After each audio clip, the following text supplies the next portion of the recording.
Welcome, everybody, to another episode of the Talk Freelance to Me podcast. I have an amazing guest today. I'd love to introduce you to my friend, Lindsay Diven. Lindsay, welcome to the podcast. Thank you. I am so honored to be here and to see you and talk to you again. Thank you. So I love it when our paths cross. Absolutely. And if you guys have been following me a little bit on social, you've seen that I actually had the great opportunity to be on Lindsay's podcast called Marketers Take Flight a couple weeks ago. And she is actually about to celebrate like 3 years of podcasting. So it's awesome. It's a big honor to have someone at her level to be on this podcast. So, oh, well, thank you. You're making me blush. You can listen to this later when you need to pick me up, right? So Freelance fam, I'm going to read a little bit of Lindsay's bio to you because she's done so much and I want to share some more about her with you. So for more than 17 years, Lindsay has worked with architecture and engineering firms to build sales and marketing strategies that resulted in increased revenue growth and profit. This included serving as a marketing director and principal for a 300-person AE firm. In that role, she was a member of the executive team responsible for leading the firm's marketing and business development strategy, oversaw 6 market lines with a team of 16 sales and marketing professionals. Now she is the marketing and sales manager for Full Sail Partners.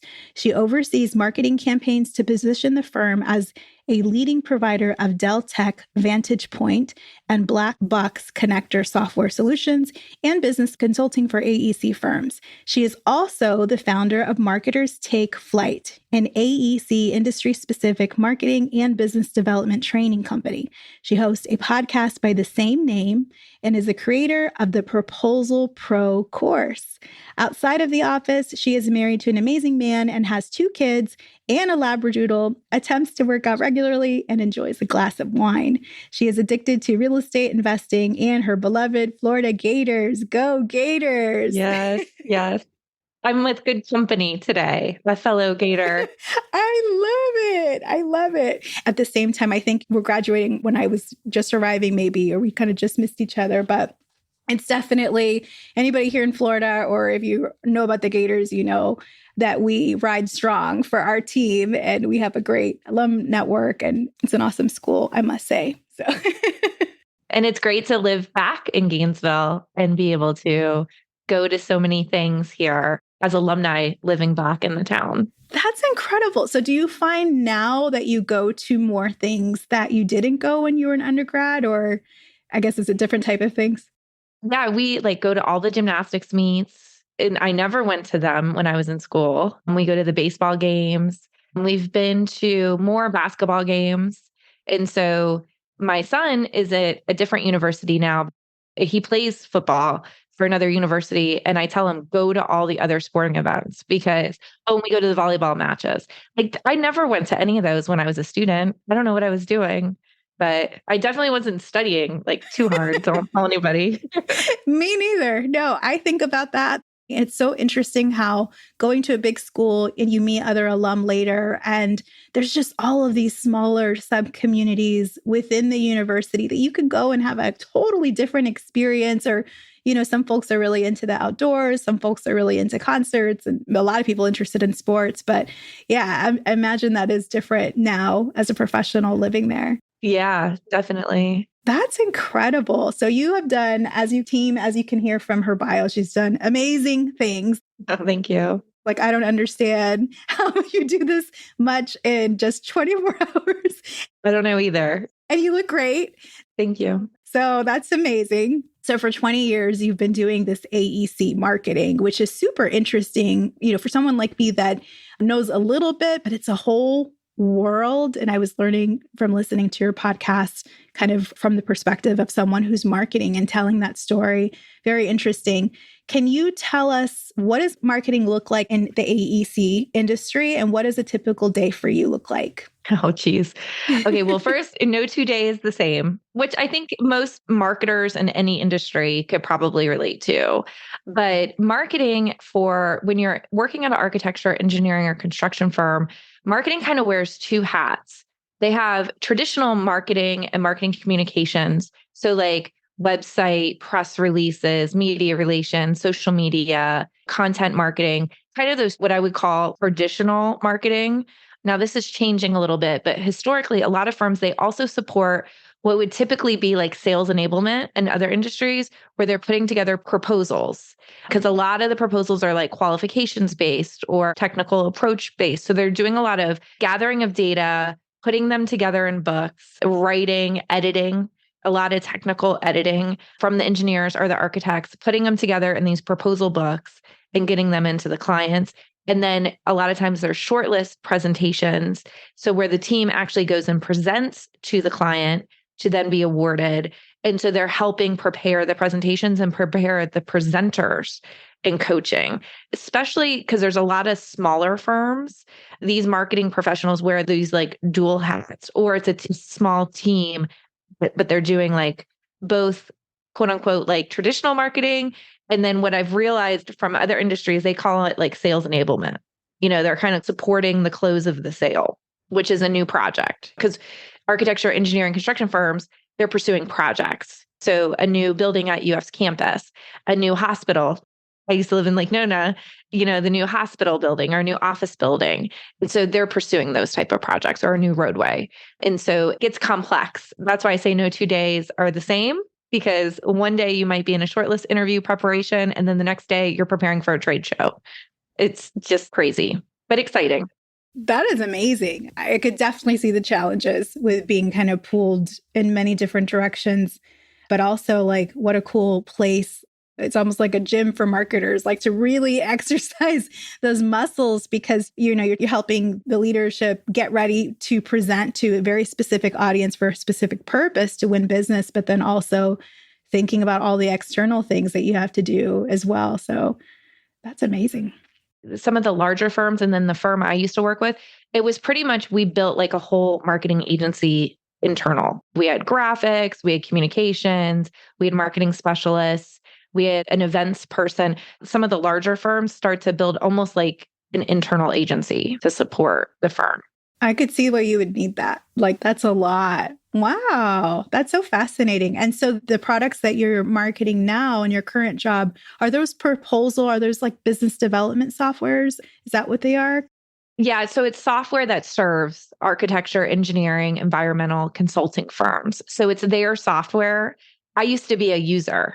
Oh, interesting. And the firm that I work for trained me on it. And then when I wanted to change, they were like, well, where are you going? And I'm like, I don't know yet. And they're like, well, do you want to come here?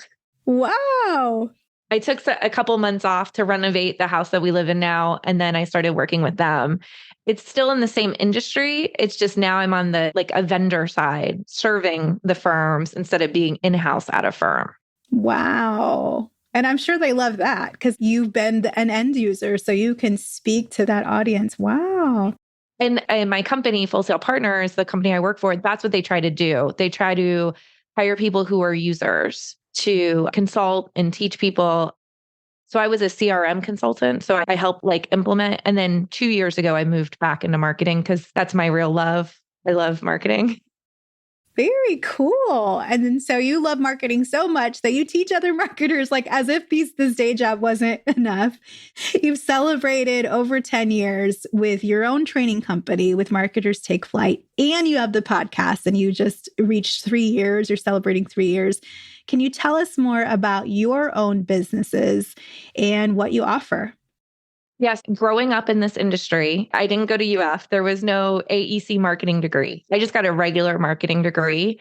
And that kind of taught me the basics, but I really learned on the job. And throughout my career, I've built 4 different marketing teams and I've probably trained a couple of dozen marketing coordinators in specifically to our industry. Well, when I first started, like there was no training available. It was just kind of on the job, learn as you go, learn from other marketers. And so I started putting together like checklists and training guides for the people I was hiring, to onboard them, to train them. And then I was like, well, why should I keep this for myself? This is a common issue in all of the industry. And so that's when it started as a blog. And then in 2017, I started the online course the Proposal Pro course. And then this year I just launched Content Marketing Clarity, which teaches content marketing, like how to create a content marketing campaign for AEC firms. And so it just kind of evolved from there out of like what I needed and then what I developed for my team. And then I'm like, well, this is going to be useful industry wide. And so that's kind of how it evolved over the last 10 years. I love that. I mean, if I was, a newbie, a beginner marketer in the AEC industry, I mean, that's golden to be able to have resources like that, the blog, the podcast, the course, that you can invest and really just like skip maybe some of those painful trials. And, that's really special. I love that. Yeah, I love doing it. You can tell that's what keeps me going. Yeah, I can tell that you have that passion, and you have to be able to sustain it for that long. And you've been able to do that. You've been able to do something that people are trying to do or they're thinking about, which is having your successful day job and also having a thriving business. And you've done this not only for a little while, but for years. You've sustained this for years. So tell us your secrets. What advice can you share for people that want to do the same? I will say I was really able to focus on it probably in the last 5 or 6 years. So the first 4 or 5 years, it was very sporadic and it was kind of just a blog and some ebooks and stuff like that. So I will say once we moved back to Gainesville and I have my new job now and got rid of my 1 hour each way commute, I had a lot more time. So I want to preface that by saying, I got back 2 hours of my day. So that really goes a long way when you're trying to, put out a weekly podcast and develop a course.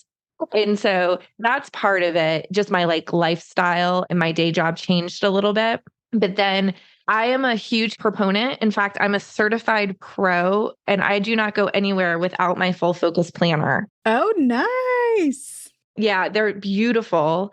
And the full focus system is a goal achievement system. And then the planner is for you to achieve your goals. And so it really helps you stay focused. Like when you have a little bit of time, like I have an hour or two a day to work on Marketers Take Flight, I know exactly what I'm working on.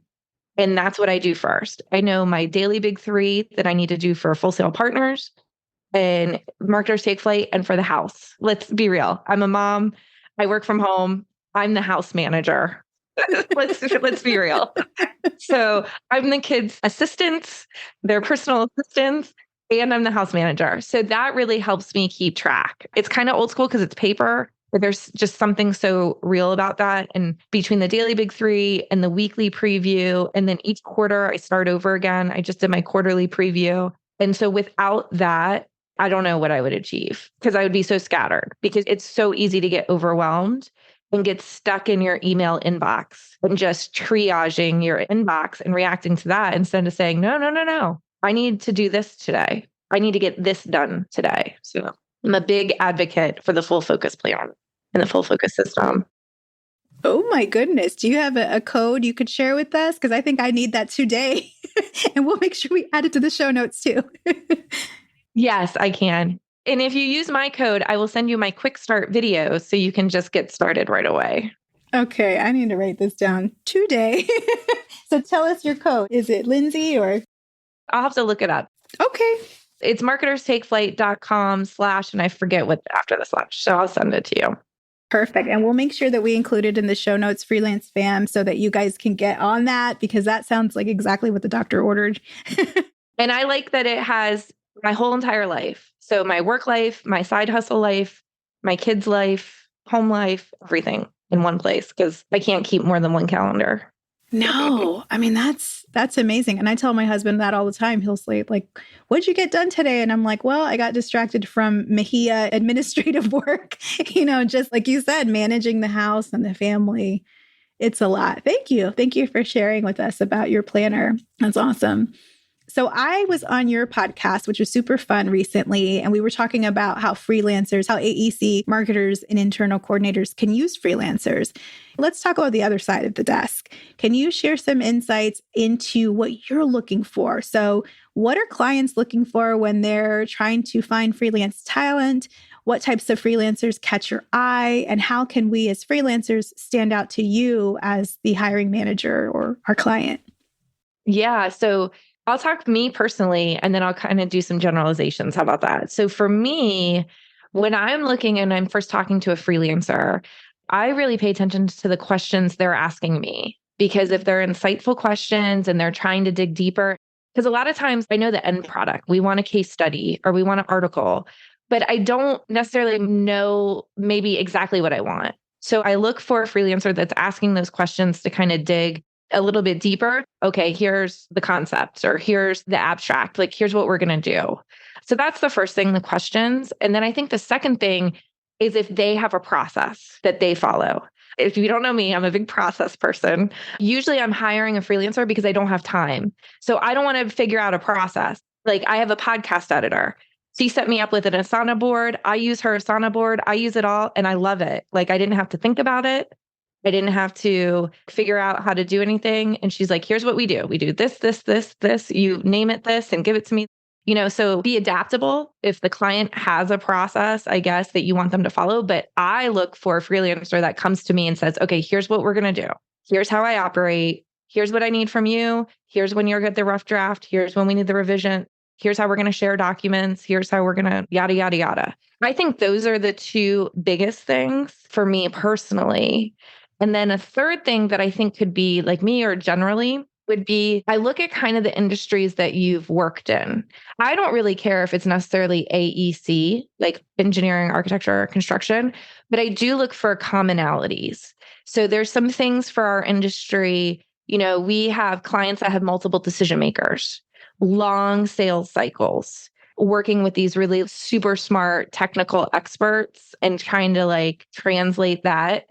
So I kind of look, if you have experience in other similar types of industries or working for other types of clients, I look more at that than I do, you haven't written for an architecture firm. Oh, forget it. Like, because I don't necessarily want it to sound like every other architecture firm either. So, but I do look for those complexities. So where I found luck before is like people who've worked in like very regulated industries, like healthcare, finance, but on like the B2B side, where they're selling maybe like enterprise software to hospitals, stuff like that. That is amazing. I hope everybody was taking notes because those were some gems right there. And that distinction between being a busy bee and a note taker and a waiter or waitress and you're taking orders versus being a consultant. That's huge. Being able to work hand in hand with your client and guide them and make their life easier, not creating more work, just making everything easier and more simple and pleasant. And I think that those are really good insights and advice for us. Thank you. You're welcome. So if this demanding job, full-time job, plus the training company, plus this highly rated podcast weren't enough, you're also a real estate investor and you have properties that you rent out. And you mentioned that you also bought a property and renovated it. Those are huge long-term projects. Can you tell us about this real estate stuff that you're doing and how it's impacted your family's goals? Oh, yeah. So Marketers Take Flight and the real estate investing all spawned out of the last recession, the 08, 09. My husband and I both work in the same industry and we were both seeing layoffs like left and right. Luckily, neither of us were laid off at that time, but it really spawned this need to create multiple sources of revenue, not from our W-2 jobs, because we wanted to, if one of us lost our jobs, we didn't want to like lose the livelihood. We had two very young children then. We didn't want to like have to move back in with our parents. So we got the bug. I started listening to a podcast on my commute, on the Bigger Pockets podcast, and they really broke it down and made it seem really like realistic. And so we saved up some money. Well, first we got out of debt. We followed the Dave Ramsey, got out of debt, and then we started saving money. And then we sold some things, bought some land, sold the land, yada, yada, yada. And then probably 5 or 6 years ago, when we sold that piece of property, we bought a long-term rental here in Gainesville, just a small little house. And my husband and I, like every house we've lived in, we've renovated a little bit, like ourselves. We do some of the work ourselves on the weekends. And so we bought that house and then we were like, okay, this is pretty easy. We've had the same renter in there for almost 5 years. In fact, I'm just renewing his lease this week. And then I wanted a beach house. So we started looking at condos and we were lucky enough to buy a condo and a house in the St. Augustine area. We bought them in 2020. So just before everything like skyrocketed. And so those are vacation rentals. And then last year we sold the house. And so we've been able to use that to fund some college and some things. And right now we're just laying low. But I would say the biggest advice is we just wanted to make sure the idea is to buy some properties and then either sell them when a kid goes to college so we can pay cash for college or give them to the kids as maybe their wedding present, or if they want to sell it, or they can use the money, or they can live there. So for me, it's easier to understand than some of these other financial, like Bitcoins and crypto. Like I can see a house, I can see, and the numbers make sense on paper. We're taking in more money each month than we're spending. It's just very simple to me, and it's real. And there's always people need a place to live. Now, we still have like our other investments and stuff like 401ks, but I'm a big advocate of owning real estate. And there's a lot of tax advantages too, which helps. So a lot of people think we're crazy, but I just tell people we do a spreadsheet, and if the numbers make sense, we pull the trigger and we don't really get emotional about it. If that's something you're interested in, I would highly recommend Bigger Pockets podcast because they make it very simple. That's amazing and super inspirational, and just what a testament to hard work and the willingness on your part to learn something new and to make those sacrifices on the weekend instead of, just chilling. You're renovating a house. For the St. Augustine properties, of course, we bought them at the same time. But it's just like when you find a deal, you got to execute. And so we spent about 4 months every weekend going over there and some time off work to get those ready. That's amazing. It wasn't easy and it wasn't low stress, but now the condo is kind of on autopilot. We have a management company, so I don't even have to deal with the tenants or anything. So that's so cool. And you guys are both from this space, like from the AEC, but the construction space, like long project management. You can manage a project, it sounds like. That's amazing. Very cool. And you mentioned your kids. You mentioned that your son's playing sports in college. And I know your daughter, she's in high school, right? Is she in high school or middle school? Not yet. She's in 7th grade. 7th grade. Okay. So you've got kids. You also volunteer. I know you are a leader in the Professional Marketing Association, and you also cheer on the Gators, and you do a lot. So let's talk some more. Do you have any other tips for us? We just need to know, how do you juggle so much? How do you keep all these balls in the air, but also thrive and have some fun along the way? Well, the full focus planner, I already talked about that, but I believe in the philosophy, you can do it all, but not at the same time. So there are some times where I pull back a little bit. I don't do as much on Marketers Take Flight. Like this past weekend, I surprised, like last minute trip to the Taylor Swift concert. I was supposed to like podcast episodes this weekend, and I said, F it, we're going to go to the concert. So there are times where I like pull back because I don't think you can do everything all at once. You can do everything you want. You just can't do it all at the same time.